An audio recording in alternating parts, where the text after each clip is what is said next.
Welcome back to the coding interview series. Today, we are tackling a classic dynamic programming problem, finding the minimum path sum in a grid. This is a very popular question in technical interviews because it tests your ability to optimize recursive solutions. Let's define the task. You are given a grid, a matrix, filled with non-negative numbers. Your goal is to find a path from the top left corner to the bottom right corner. The catch is that you can only move either down or to the right at any point. We want to find the path where the sum of all numbers visited is as small as possible.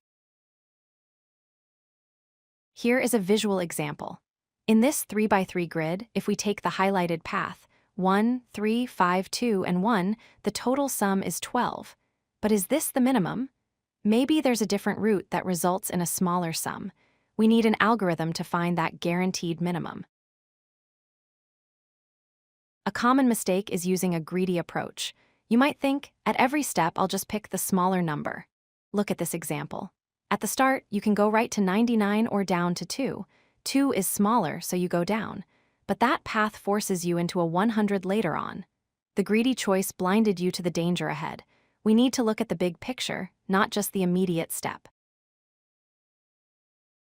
This is where dynamic programming comes in.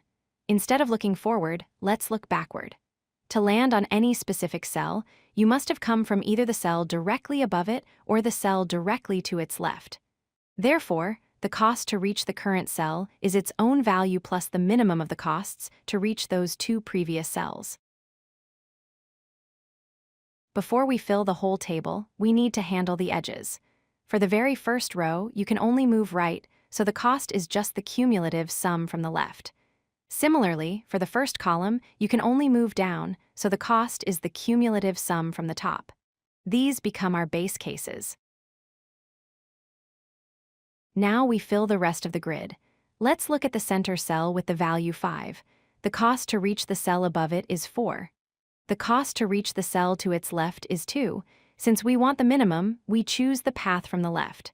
So the new cost is 2 plus 5, which equals 7. We repeat this logic for every single cell, moving row by row or column by column. Once we reach the bottom right corner, the value sitting there is our answer. In this case, the minimum path sum is 7. The path that gives us this sum is highlighted in blue. Here is the code structure. We iterate through the grid using two nested loops. Inside, we check our boundary conditions. If we are inside the grid, we add the minimum of the top or left neighbor to the current cell.